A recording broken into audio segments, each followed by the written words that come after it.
और 19 जुलाई से शिक्षक बहाली के तीसरे चरण की परीक्षा होने जा रही है और पेपर लीक होने के बाद से फिर से ये परीक्षा हो रही है जो 22 जुलाई तक चलेगी। करीब 6 लाख से ज्यादा अभ्यर्थी इस परीक्षा में शामिल होने वाले हैं और खास बात ये कि 19 जुलाई से 21 जुलाई तक एक ही पाली में परीक्षा ली जाएगी, जबकि 22 जुलाई को 2 पाली में परीक्षा ली जाएगी। परीक्षा के लिए राज्य के 27 जिले में कुल 404 परीक्षा केंद्र बनाए गए हैं। इस बार पेपर लीक की कोई गुंजाइश न रह जाए, कहीं से कोई चूक ना हो, इसके लिए बीपीएससी की तरफ से बड़ी तैयारी की गई है। पहले एक ही सेट में प्रश्न पत्र बनता था, लेकिन इस बार पेपर के कई सेट तैयार किए जा रहे हैं। सेट का चयन भी परीक्षा से महज कुछ घंटे पहले ही होगा। कौन सा सेट किस केंद्र पर जाएगा, इस बात की जानकारी परीक्षा के दिन ही सिर्फ डीएम को दी जाएगी। जिस गाड़ी में प्रश्न पत्र ले जाया जाएगा वो जीपीएस तकनीक से लैस होगा। परीक्षा केंद्र पर 10,000 कैमरे लगाए जाएंगे जो सीधे बीपीएससी के कमांड एंड कंट्रोल सेंटर से जुड़े होंगे और सभी परीक्षा केंद्र पर जैमर लगाया जाएगा।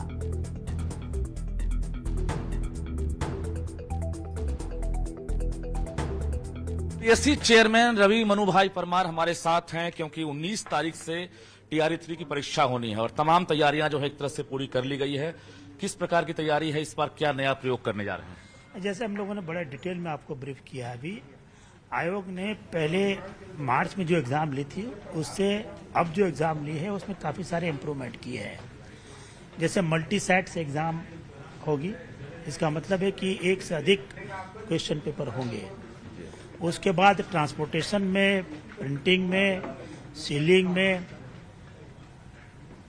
रैपिंग में, स्टैपिंग में और बाकी सारी प्रक्रिया में काफी सारे सुधार किए गए हैं। हर एक प्रक्रिया को यूनिक बनाया गया है और आगे होने वाली हर एग्जाम में कोई न कोई एलिमेंट ऑफ सरप्राइज जरूर रहेगा, जिससे कि कदाचार मुक्त परीक्षा संभव हो सके। अभ्यर्थी जानना चाहते हैं कि कुल कितने सेट रहेंगे, कलर की खासियत क्या होगी, कोड होगा या नहीं, और अलग अलग सेंटर पर क्या अलग अलग सेट रहेंगे, जिले में कैसे सेट रहेंगे? ये हमने पहले भी क्लियर किया था, जो डिजिटल डायरेक्शन दिया है उसमें भी क्लियर है।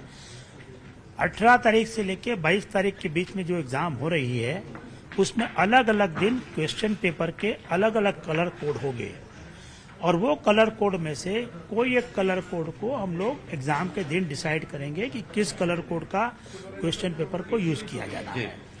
तो ये एग्जाम के 2.5 या 3 घंटा पहले ही डिसाइड हो गया, ताकि किसी भी पेपर को लीक होने की संभावना खत्म की जा सके। नॉर्मलाइजेशन कैसे करेंगे इस बार? नॉर्मलाइजेशन की पूरी प्रक्रिया नेशनल लेवल पर बहुत स्टैंडर्ड वे में की जाती है और बहुत सालों से की जा रही है। जो फॉर्मूला उसके नेशनल लेवल पर यूज की जाती है वही फॉर्मूला हम भी यूज करेंगे और अकॉर्डिंगली नॉर्मलाइजेशन करेंगे अगर आवश्यकता पड़ी तो। एग्जाम के बाद रिजल्ट का एक टारगेट होता है, रिजल्ट कब तक टारगेट रखे हैं, जारी करेंगे? क्या 65% आरक्षण कानून भी उसमें आप ऐड करेंगे? आरक्षण का प्रतिशत या आरक्षण की जो पॉलिसी है वो राज्य सरकार निर्धारित करती है और अकॉर्डिंगली आयोग रिजल्ट डिक्लेयर करता है।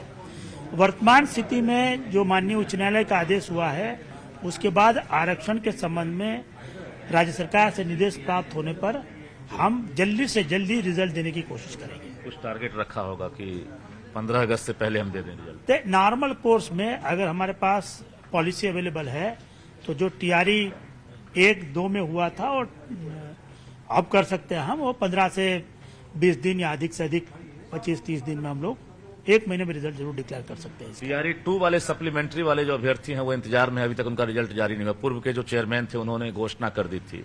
क्या टीआरई 2 को लेकर भी आप प्रयास करेंगे, टीआरई 3 के भी सप्लीमेंट्री रिजल्ट को जारी करेंगे? नहीं, जैसे हमारे सेक्रेटरी ने भी क्लेरिफाई किया था, आयोग किसी परीक्षा में वेटिंग लिस्ट नहीं बनाता है तब तक जब तक कि जिसकी एग्जाम हो रही है उसके नियमावली में वेटिंग लिस्ट का प्रावधान है।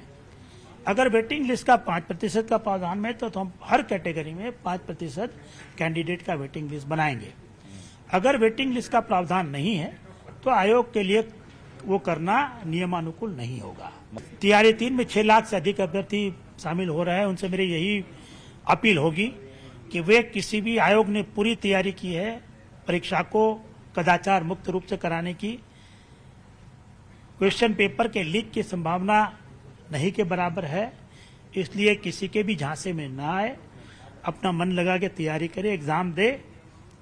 अगर कोई कोशिश करता है इनको बरगलाने की, उनसे पैसा ऐंठने की, तो तुरंत पुलिस के, साइबर क्राइम के या आयोग के ध्यान में लाए, हम उस पर तुरंत कार्रवाई करेंगे। जो परीक्षा माफिया हैं, जो शिक्षा माफिया हैं, उन्हें भी इन्होंने खुलकर चेतावनी दी है कि इस बार नया प्रावधान लागू हुआ है, अगर ऐसी हरकत करते हैं तो कड़ी से कड़ी सजा का प्रावधान है।